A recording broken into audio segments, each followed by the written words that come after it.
In the wild, dingoes live between, if they're not killed with traps, bullets or baits, they will possibly survive from 3 to 7 years of age.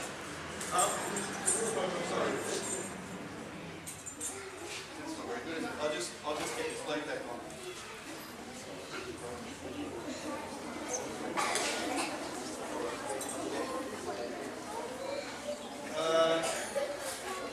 Lindy's just a bit timid, and there's a lot of people, and if you get smothered, I know you're all sitting on the ground, but that's because it's the nature of a dingo. She's a very docile, friendly creature, but like I said, they're not dogs. They're very different. We actually tried to, she's got a thick coat, which is unusual because the desert dingo's sleek and tall and slim.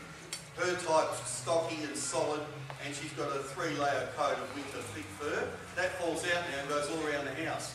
A few years ago, we actually collected all that fur, bags of it, and spun it into yarn because the idea was to maybe knit it to a scarf or something for my daughter.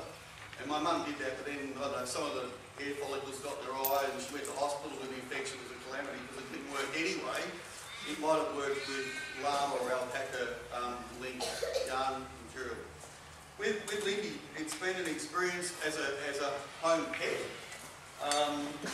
She's an inside dingo. She likes T-bone steak, and she's well looked after. I don't give her dog pellets. She doesn't eat it anyway. She won't touch them. She doesn't. They're very intuitive, but she's very clever, and she won't drink out of anything that's delivered in plastic. She just hates plastic.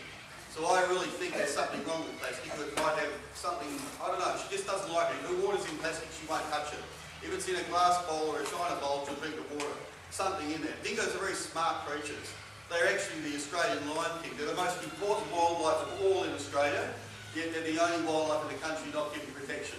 They are our lion king because they control the cats, the foxes, the goats and the pigs, which in turn, when it's looking after those other animals like the bilby, numbat, malleefowl, it's the guardian of all animals. So it's very important.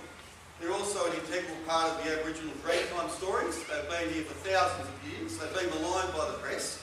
Often people say they're not Australian wildlife. Well, that's just ridiculous. They might as well say Aboriginals aren't Australian if they're going to say that. You know, stupidity. They're maligned by the press because there's a very powerful farmers lobby in this country. And not all farmers are stupid because I've got a farming background.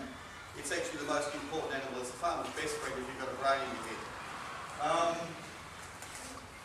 Many things about dingoes. About 1% of her kind have a cowlick on the top of her head like a mohawk, which is what she's got. She's got really good teeth. She loves bones. I don't give her rubbish. She never eats sugar. She only has 1 meal a day, and it's no bigger than the palm of my hand. She's an old girl, and metabolism's different. And like her kind, it's not like the desert, which is sleek and tall and skinny. She's actually stocky. She's always been like that. So we went a few years ago. We went on a trip. We were actually invited by Jim Cotterill. He's quite famous. He's got a dingo called Dinky. You might have seen him on TV or heard him on the radio. And Dinky's a desert dingo that lives at Stewart's Well near Alice Springs. And Jim Cotterill said, why don't you come over from Perth, bring Lindy, come and meet Dinky. And he has busloads of people come and listen to Dinky while he plays the piano and Dinky howls. Because dingoes don't bark, they howl. So we drove across. And when we got to Stewart's Well, it was fantastic. We met Dinky and Lindy had a bit of a love affair with Dinky. It's all good. Until she took the last piece of chicken. It wasn't too good. But we did meet another guy called John Hogan, and he's the only man in the world that's got a dingo guide animal. It's his life support. That animal's, John Hogan's profoundly deaf. And dingoes are acute because they've got every single sense acute, 100%. It's not like a dog breed which is made from human descendants for design. Dingoes are the first and the pure and the oldest. They've got everything, every faculty 100% active. It's not like watered down by human meddling. There's a film actually released recently by a guy called Bradley Smith in South Australia which shows how integral and how cognitive their thought patterns are, because they think all the time. It's not instinctive, they're thinking with their mind, and it's apparent with their actions. And what they did, they got this particular dingo. Sterling was in a pen with 3 or 4 other dingoes, and they put a T-bone steak about 5 times higher than what Sterling could reach. Now he stood there for a while and he was watching that steak and he thought, I really want that steak. So what he did, he went back to the shed and he used his head and his body to push the table right over to the fence. And when he got the table to the fence, he jumped on the table and jumped up into the stake. That's not instinctive. That's thinking about a conclusion. Dingoes do that all the time. In my opinion, dingoes are a cut above everything else because they're our wolves and they deserve protection. Nothing except protection is acceptable. To say we'll just look after the Fraser Island dingoes, that's commendable, but it's appalling that the rest of the Australian wildlife clubs and associations, under the banner of conservation, do nothing because they're spineless to make that legislation go through government, which will protect these dingoes. So they're around in 100 years or 200 years. They're being wiped out because of our actions, and it's very important to change that. That's why I like coming to meet people like you, because one day you will be the people that are adults in Australia, and you will make decisions whether to wipe out our animals and look after them, and that's very important. These people look after us.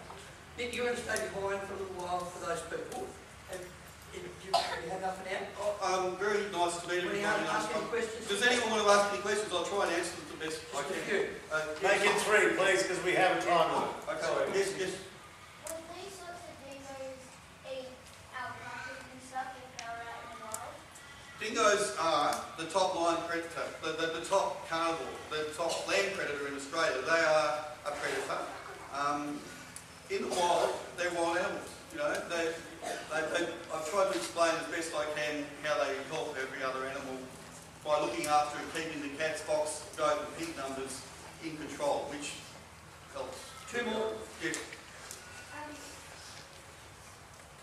How hard is it to protect the dingo? Dingoes are not protected. They're a protected animal in one state of Australia. We got that legislation through a couple of years ago, and that's Victoria. The rest of the country, dingoes are only given a term of vermin, which is the same title as a rat. 1 more. Yes. What people are Lindy's a girl. Sounds beautiful. Thanks. Thank you. Let's get a camera behind you. Yeah, that's fine.